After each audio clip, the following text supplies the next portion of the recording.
안녕하세요. 독일에서 말도 안 되는 충격적인 일이 발생했습니다. 이 영상은 각색된 내용임을 알려드립니다. 재밌게 시청하시기 바랍니다.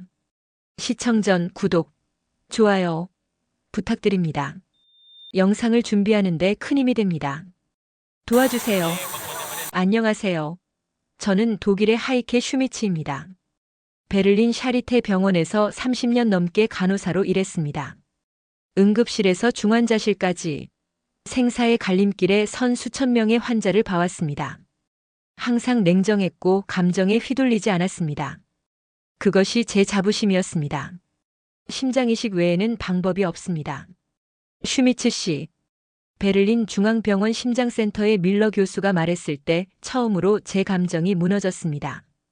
창밖으로 쏟아지는 빗줄기가 제 마음을 대변하듯 어둡고 차가웠습니다. 제 인생에 하나밖에 없는 내 딸 레나, 제 17살 딸의 심장이 멈추려 한다는 선고였습니다. 제 인생은 끝이라 생각했습니다. 운이 좋아도 대기 기간은 보통 14개월입니다. 교수의 말이 이어졌지만 더 이상 들리지 않았어요. 저는 의료인입니다. 14개월? 그 의미를 너무나 잘 알았죠. 레나에게는 3개월도 남지 않았다는 뜻이었습니다. 병원 복도를 걸어 나오며 벽에 기대어 주저앉았습니다.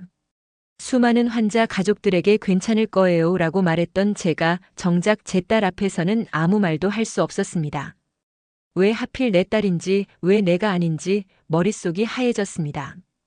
그리고 이런 일이 저에게 닥쳤는지 미칠 듯이 세상이 괴롭고 미웠습니다. 레나의 병실로 들어가기 전 화장실 거울 속 제 모습은 간호사가 아닌 절망에 빠진 한 엄마였습니다. 손을 씻으며 떨리는 손가락을 진정시키려 했지만 실패했습니다. 근무 시간에 단 한 번도 떨지 않았던 손이 이제는 제어가 되지 않았습니다. 엄마, 왜 그렇게 오래 걸렸어? 레나가 물었을 때 억지로 미소 지었습니다. 그 아이는 항상 밝았습니다. 선천성 심장판막 이상으로 수차례 수술을 받았지만 늘 웃음을 잃지 않았습니다. 발레를 사랑했고 언젠가 무용수가 되겠다는 꿈을 꿨습니다. 밀러 교수님이 뭐래? 또 수술해야 해. 딸의 힘없는 말은 제 가슴을 찢을 듯이 아팠습니다. 레나의 질문에 대답하지 못했습니다. 대신 병실 창문으로 다가가 커튼을 열었습니다. 비가 그치고 있었지만 하지만 제 마음속 비는 그칠 줄 몰랐습니다. 엄마. 레나의 목소리에 돌아섰을 때 그 아이가 제 표정을 읽었다는 걸 알았어요. 간호사인 엄마의 표정을 읽는 데는 이제 전문가가 된 아이였습니다. 심장이식이구나. 레나가 담담히 말했습니다. 17살 소녀의 입에서 나온 심장이식이란 단어가 얼마나 무거웠는지 모릅니다. 그 순간 제 심장도 멈춘 것 같았습니다. 병실 의자에 앉아 레나의 손을 잡았습니다. 수많은 환자들에게 희망을 주던 제가 제 딸에게는 아무것도 줄 수 없었습니다. 독일 최고의 의료 시스템, 유럽 최고의 병원에서조차 레나를 살릴 수 없다고 했습니다. 의사들의 마지막 처방은 기다림이었어요. 하지만 기다림은 죽음을 의미했습니다. 그날 밤 레나가 잠든 후 병원 옥상에 올라갔습니다. 별이 하나도 보이지 않는 베를린의 밤하늘을 바라보며 처음으로 의학에 대한 절대적 믿음이 흔들렸습니다. 30년간 쌓아온 저의 모든 지식과 경험이 제 딸 앞에서는 무용지물이었습니다. 집으로 돌아온 후 레나의 어릴 적 사진들을 꺼내보았습니다. 첫 걸음마, 첫 발레 수업, 그리고 첫 수술 후 회복실에서 찍은 사진까지 한 장 한 장이 기적 같았습니다. 레나는 태어날 때부터 싸워왔습니다. 그런데 이제 와서 포기할 순 없었습니다. 침대에 누워 천장을 바라보며 생각했습니다. 어딘가에 방법이 있을 거라고. 독일이 아니라면 다른 나라에서라도. 미국, 영국, 스위스? 그때 문득 떠오른 기억이 있었습니다.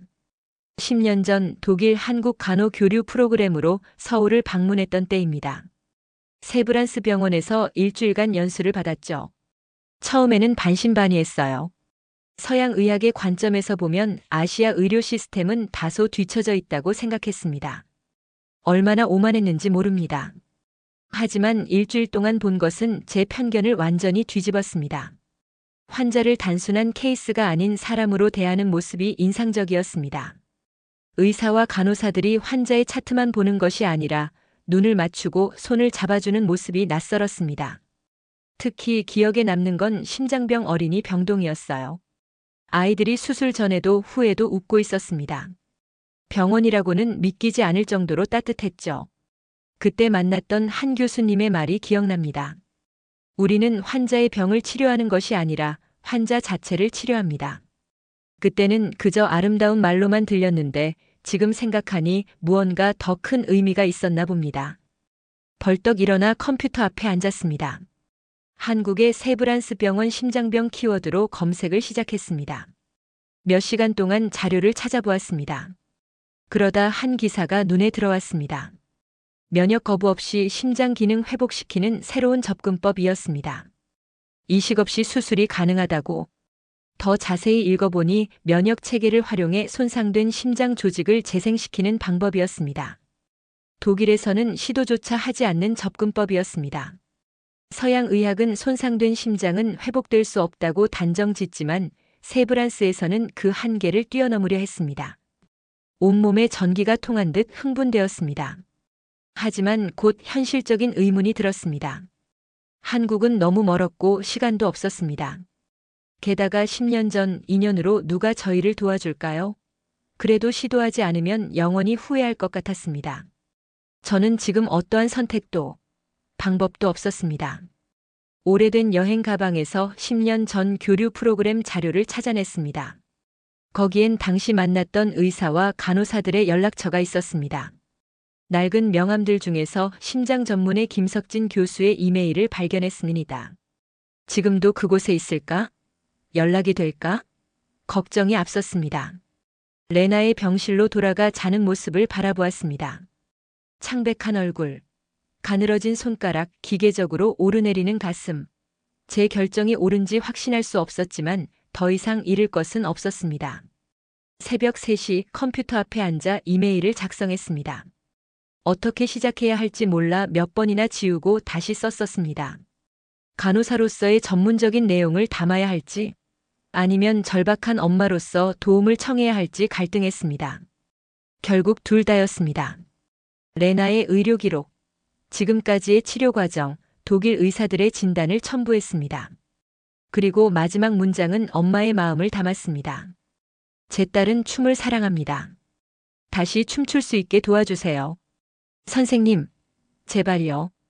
보내기 버튼을 누르고 휴대폰 시계를 보니 새벽 4시 15분이었습니다. 한국은 지금 오후 시간일 테지만 10년 전 이메일이 아직 유효할지, 김 교수가 아직 그곳에 있을지조차 알 수 없었습니다.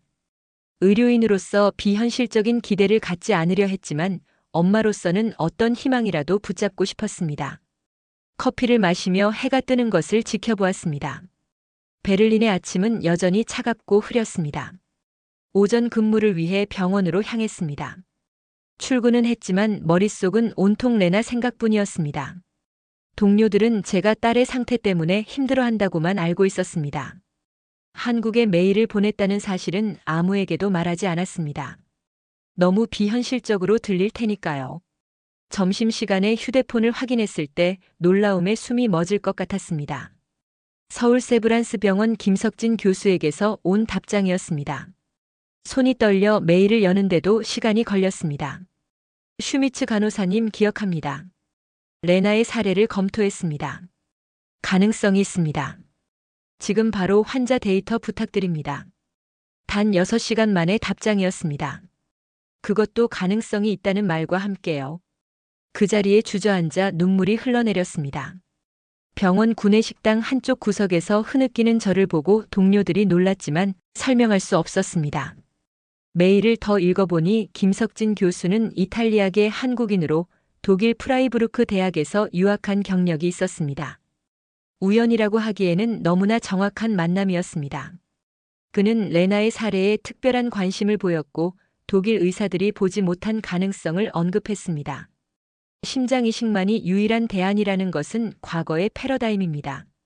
우리는 면역 조절을 통한 심장 재생에서 좋은 결과를 얻고 있습니다. 기대와 두려움이 교차했습니다. 과학적으로는 의심스러웠지만 엄마의 마음으로는 매달리고 싶었습니다. 그날 저녁 레나에게 모든 것을 이야기했습니다. 한국이요? 엄마, 거기 가본 적 없는데. 거기서는 가능할 수 있는 거야? 레나는 처음에는 놀랐지만 곧 눈빛이 달라졌습니다. 그 눈에서 오랜만에 희망의 빛을 보았습니다. 17살 소녀에게 죽음의 그림자가 드리워졌을 때 느끼는 공포를 상상해 보세요. 그런 그림자 속에서 작은 빛이라도 보인다면 얼마나 소중할까요? 가고 싶어요, 엄마. 한국에 가서 다시 춤추고 싶어요. 레나의 말에 결심했습니다. 다음 날 바로 김 교수에게 모든 의료 기록을 전송했고 48시간 내에 한국행 비행기 티켓을 바로 예약했습니다. 동료들과 상급자에게 무기한 휴가를 신청했습니다. 모두가 미쳤다고 생각했겠지만 저에게는 상관없었습니다. 제 딸을 살릴 수만 있다면 뭐든 할 준비가 되어 있었습니다. 12시간의 비행 끝에 인천공항에 도착했습니다. 레나는 비행 중에도 산소 공급이 필요했고 2번이나 상태가 나빠졌습니다. 기내 의료진의 도움으로 가까스로 도착할 수 있었습니다. 입국장으로 나오자마자 놀라운 광경을 목격했어요. 슈미츠 가족분들이시죠? 세브란스 병원에서 나왔습니다. 흰 가운을 입은 의료진 팀이 저희를 기다리고 있었습니다. 구급차는 물론이고 응급 의료 장비까지 모두 갖추고 있었습니다. 공항에서 바로 의료진이 맞이하는 경우는 독일에서도 극히 드문 일입니다. 그것도 해외에서 온 환자를 위해서 말이죠. 너무 감사했습니다. 레나 안녕. 난 김석진 교수야. 이메일로 얘기했던 사람이야. 김 교수는 유창한 독일어로 레나에게 말을 걸었습니다. 레나의 얼굴에 작은 미소가 번졌습니다. 낯선 나라에서 모국어를 듣는 것만으로도 안정감을 느꼈나 봅니다. 공항에서 병원까지는 특별 루트로 이동했습니다. 구급차 안에서도 의료진은 끊임없이 레나의 상태를 체크하면서도 한국에 대한 이야기를 들려주었습니다. 그들의 미소와 따뜻함에 먼저 치료받는 것은 제 마음이었습니다. 세브란스 병원에 도착하자 더 놀라운 일이 기다리고 있었습니다. 레나를 위한 전용 병실이 준비되어 있었고 다양한 분야의 전문가들로 구성된 팀이 이미 치료 계획을 세워놓았습니다. 심장 전문의 면역학자, 한의학 전문의 물리치료사, 영양사까지 모든 담당 의사분들이 대기 상태였습니다. 왜 여긴 모두 웃고 있어? 레나가 속삭였습니다. 그제서야 깨달았습니다. 독일 병원과 가장 큰 차이점은 분위기였습니다. 여기 의료진들은 항상 미소 지었고 환자의 눈을 보며 말했습니다. 기계적인 절차가 아니라 사람 대 사람으로 대했습니다. 첫날 진료에서 김 교수는 놀라운 제안을 했습니다. 심장이식 대기 등록은 계속 유지하되 우선 우리만의 방법을 시도해 보겠습니다.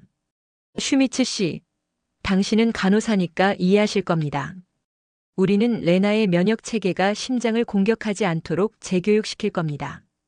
독일에서는 상상도 못했던 접근법이었습니다. 면역 체계를 억제하는 것이 아니라 재교육한다니요? 의학적으로는 회의적이었지만 다른 선택지가 없었습니다. 병실은 마치 작은 아파트 같았습니다. 레나를 위한 개인 공간은 물론 보호자인 저를 위한 공간도 있었습니다.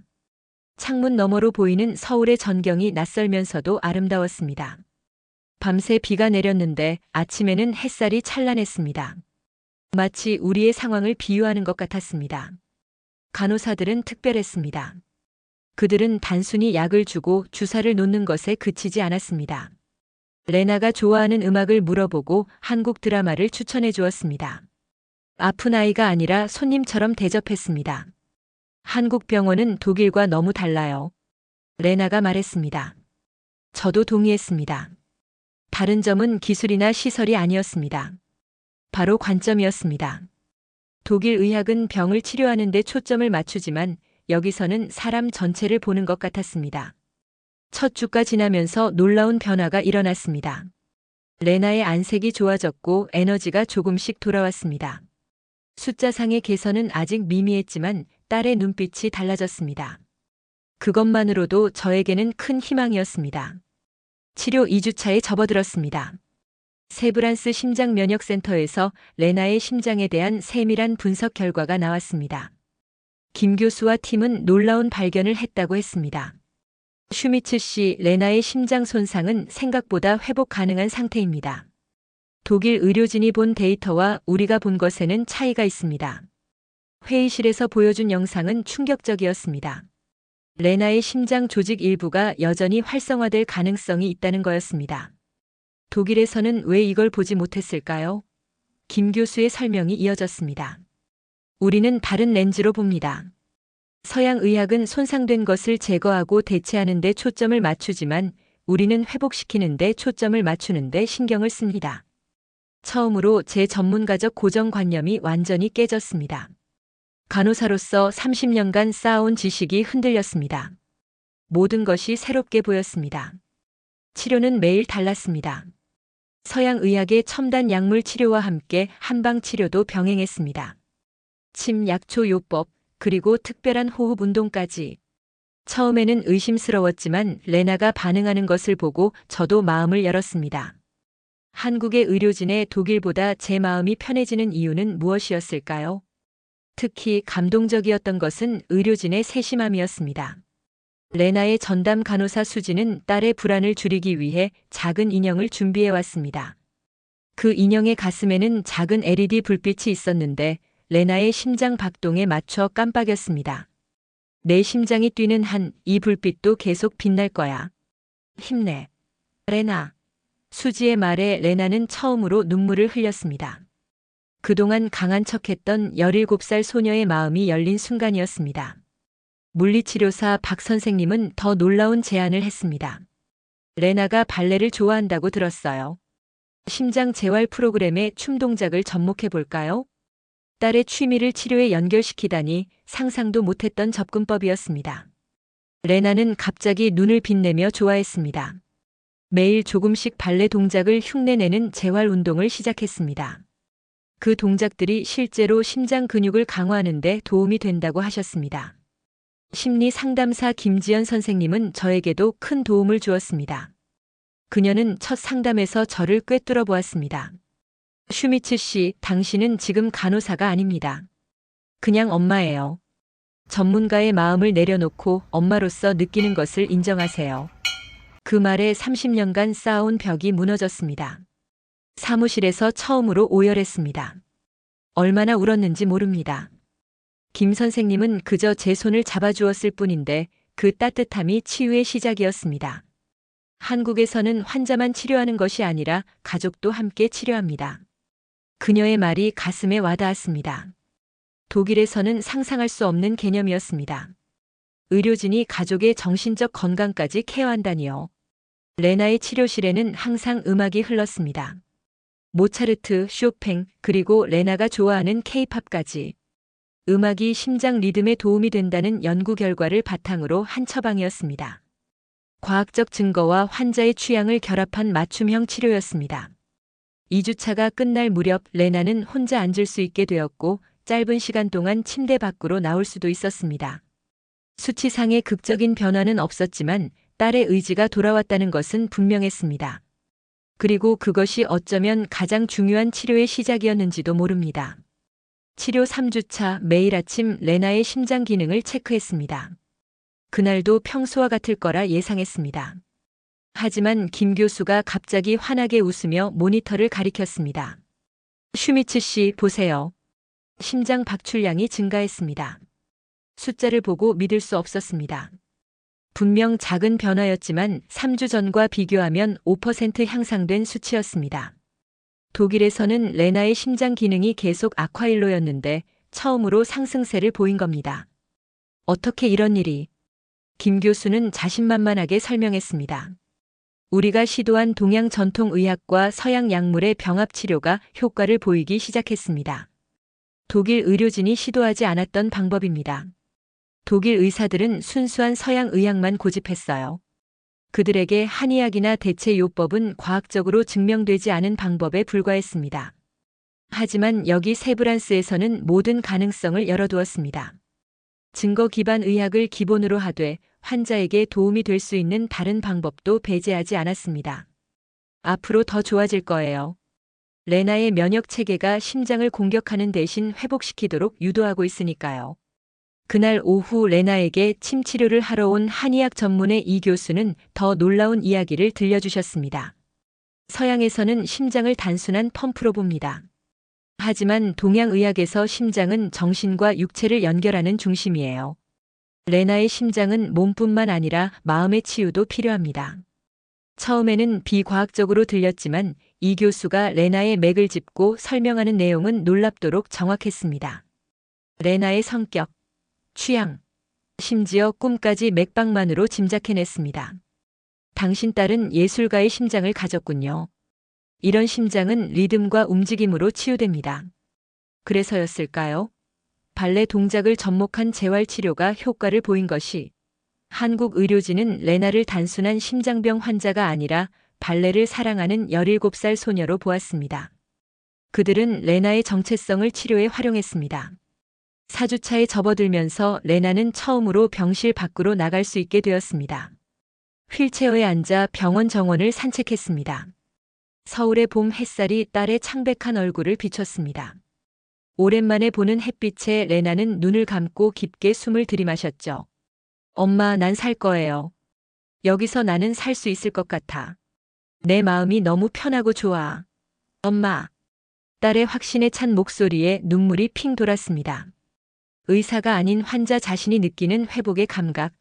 그것은 어떤 의학 검사보다 중요한 지표였습니다. 한 달간의 치료 중 가장 감동적인 순간은 김 교수의 한마디였습니다. 야간 회진 중에 문득 그가 말했습니다. 이 아이는 우리 병원의 딸입니다. 그 말에 또 한 번 무너졌습니다. 한국에서는 환자-의사 관계가 단순한 계약이 아니었습니다. 그들은 레나를 진심으로 가족처럼 대했습니다. 그리고 저 역시 마찬가지였습니다. 이 현실이 꿈만 같았습니다. 병원 식당에서 한국 음식을 먹으며 처음으로 웃음이 나왔습니다.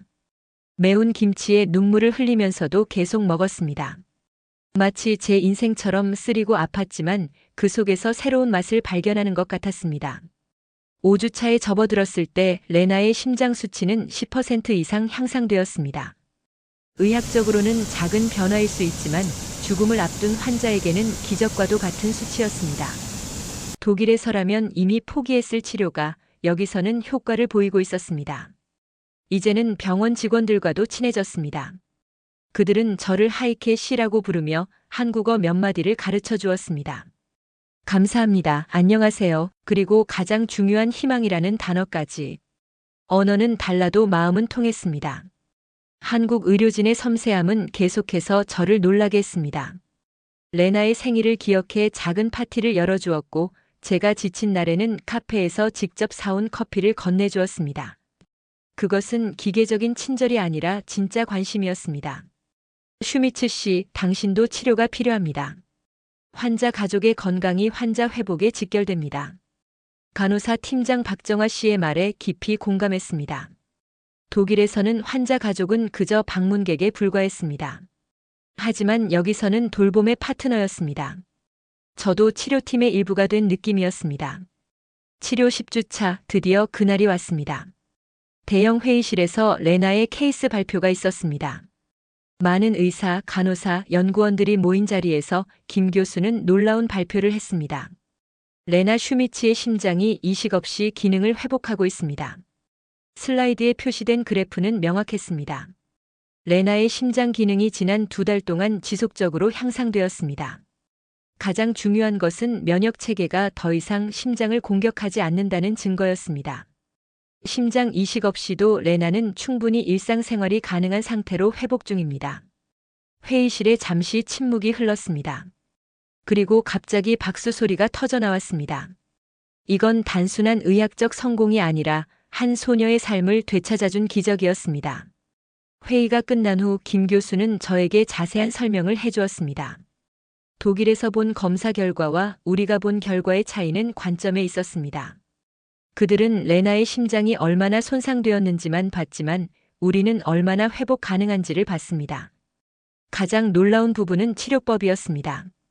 심장 이식이나 대수술 없이 맞춤형 약물 치료와 면역 조절, 그리고 한방 치료의 조합으로 레나의 심장이 스스로 회복하고 있었습니다. 이것은 독일에서도 보고된 적 없는 사례입니다. 사실 세계적으로도 드문 케이스입니다. 이런 큰일을 여기서 해낼 수 있을 거라는 생각조차 해보진 않았지만 하루하루가 희망의 기도를 드리고 있습니다. 김 교수의 설명에 따르면 한국의 의료 접근법은 전체론적이었습니다. 단순히 문제 장기만 보는 것이 아니라 전체 신체 시스템의 균형을 맞추는데 중점을 두었습니다. 그리고 그것이 레나의 경우에 효과적이었습니다. 그날 오후 레나는 처음으로 병원 정원을 휠체어 없이 걸었습니다. 물론 저와 간호사가 양쪽에서 부축했지만 그래도 스스로 걷는 것이었습니다. 벚꽃이 흩날리는 정원에서 레나는 멈춰서 깊은 숨을 들이마셨습니다. 다시 춤추고 싶어요, 엄마. 그 말에 가슴이 찢어지는 것 같았습니다. 기쁨과 감사함이 동시에 밀려왔습니다. 3개월 전만 해도 딸의 장례를 준비해야 한다고 생각했는데 지금은 다시 춤을 추겠다고 말하고 있었습니다. 치료팀은 이제 레나의 회복 과정을 논문으로 발표할 계획이라고 했습니다. 심장 이식 없이 면역 조절로 회복한 중증 심장판막 이상 사례라는 제목이었습니다. 저는 그들에게 부탁했습니다. 다른 아이들도 레나처럼 살릴 수 있도록 해주세요. 김 교수는 진지하게 고개를 끄덕였습니다. 그것이 우리의 사명입니다. 한 사람의 생명을 살리는 것은 세상을 구하는 것과 같으니까요. 그 말이 가슴에 와닿았습니다. 독일 의료 시스템의 효율성과 정확성도 중요하지만 여기 한국에서 느낀 생명에 대한 경외심은 더 근본적인 것이었습니다. 그들은 환자를 숫자나 사례가 아닌 한 사람의 우주로 보았습니다. 11주 차에 레나는 처음으로 가벼운 발레 동작을 시도했습니다. 물리치료실에서 특별히 안전바를 설치해 주었고 재활 전문가와 함께 기본 포지션을 연습했습니다. 레나의 눈에서 빛이 돌아왔습니다. 그 빛은 어떤 의학 검사로도 측정할 수 없는 삶의 의지였습니다. 12주차 레나의 심장 기능은 거의 정상 범위에 도달했습니다. 물론 아직 완전한 회복은 아니었지만 이식 없이 살 수 있는 수준이었습니다. 김 교수는 향후 치료 계획을 설명했습니다. 앞으로 6개월간 약물 치료를 계속하고 정기적인 검진을 받으면 됩니다. 베를린으로 돌아가도 괜찮아요. 물론 원격으로 계속 상담해 드릴게요. 그 말에 레나와 저는 서로 눈빛을 교환했습니다. 우리는 이미 결정을 내렸습니다. 베를린으로 돌아가지 않기로. 이런 나라에서 제가 꼭 해야 할 일, 제 딸과 살아야 하는 이유가 생긴 것입니다. 레나가 퇴원하던 날, 저는 독일 샤리테 병원에 사직서를 제출했습니다. 30년간 몸담았던 직장이었지만 망설임은 없었습니다. 이메일로 간단히 작성했습니다. 존경하는 밀러 원장님께 저는 더 이상 독일로 돌아가지 않기로 결정했습니다. 제 딸이 살아난 이곳에서 새로운 삶을 시작하려 합니다. 답장은 빠르게 왔습니다. 놀라움과 함께 축하의 말이었습니다. 레나의 기적적인 회복은 이미 독일 의료계에서도 화제가 되어 있었습니다. 밀러 원장은 직접 김 교수에게 연락해 자세한 치료 방법을 문의했다고 했습니다. 퇴원 후 우리는 서울 근교의 작은 아파트를 임대했습니다. 레나는 국제학교에 등록했고 저는 세브란스 병원의 제안을 받아들였습니다. 간호교육보조연구원이라는 직책이었습니다. 제 경험을 살려 한국과 독일의 의료 시스템 사이에서 다리 역할을 하는 일이었습니다. 처음에는 언어 장벽이 있었지만 레나는 놀라울 정도로 빠르게 한국어를 배웠습니다. 청소년의 유연성이란 정말 놀라워요. 저도 열심히 한국어를 공부했지만 아직 환자와 직접 대화하기는 어려웠습니다. 세브란스에서 일하면서 더 많은 것을 배웠습니다. 독일 간호사로서 저는 항상 절차와 효율성에 초점을 맞추었습니다. 하지만 한국에서는 관계와 공감이 먼저였습니다. 이것은 단순한 문화 차이가 아니라 의료에 대한 근본적인 철학의 차이였습니다. 어느 날 한 노인 환자의 가족이 저에게 다가와 고맙다고 인사했습니다. 저는 그 환자의 치료에 직접 관여하지 않았는데도 말이죠. 나중에 알고 보니 그저 매일 아침 미소로 인사했던 것이 그들에게 큰 위로가 되었다고 합니다. 작은 친절의 힘이 이렇게 클 줄은 몰랐습니다. 레나의 회복은 계속되었습니다.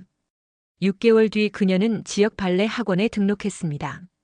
물론 이전처럼 격렬한 동작은 할 수 없었지만 그래도 춤을 출 수 있다는 것 자체가 기적이었습니다. 1년 후에는 작은 공연에 참가하기도 했습니다. 그날 저는 관객석에서 눈물을 멈출 수 없었습니다.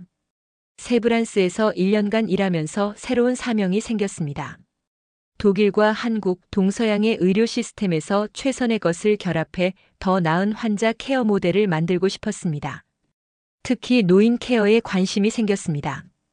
하이케 씨, 당신의 경험은 우리에게 큰 자산입니다. 독일의 노인 케어 시스템은 세계적으로 유명하니까요. 김 교수의 격려에 용기를 얻었습니다.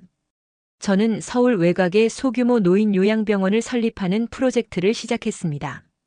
독일의 정확하고 체계적인 시스템과 한국의 따뜻하고 전인적인 접근법을 결합한 새로운 모델이었습니다.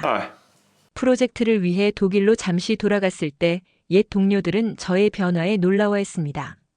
한국에서의 경험이 저를 완전히 다른 사람으로 만들었다고 했습니다. 맞는 말이었습니다. 더 이상 냉철한 전문가가 아니라 따뜻한 인간미를 가진 의료인이 되었으니까요. 요양병원 설립을 위한 기자회견에서 기자들이 물었습니다. 슈미츠 씨, 왜 독일이 아닌 한국에 병원을 세우기로 했나요? 저는 잠시 생각하다 진심을 담아 대답했습니다. 한국은 사람을 살리고 마음을 살리는 곳입니다. 제 딸이 이곳에서 새 생명을 얻었고 저도 새로운 시작을 했습니다. 이제 그 경험을 다른 이들과 나누고 싶습니다. 지금 레나는 대학에서 의료공학을 공부하고 있습니다. 자신처럼 심장병으로 고통받는 아이들을 위한 의료기기를 개발하고 싶다고 합니다. 그리고 저는 하트브릿지라는 이름의 작은 요양병원을 운영하고 있습니다. 이름 그대로 심장과 심장을 잇는 동서양의 의료 철학을 연결하는 다리가 되고자 합니다. 가끔 베를린이 그립지 않냐고 묻는 사람들이 있습니다. 물론 그립습니다. 하지만 후회는 없습니다. 독일에서 레나는 생존 가능성 10% 미만이었습니다. 하지만 한국에서 우리는 100%의 새 삶을 얻었으니까요. 매년 4월이 되면 레나와 함께 세브란스 병원 정원을 찾아갑니다. 벚꽃이 흩날리는 그곳에서 우리는 첫걸음을 떼던 날을 기억합니다. 그리고 김 교수와 수지 간호사 그리고 모든 의료진에게 감사 인사를 전합니다.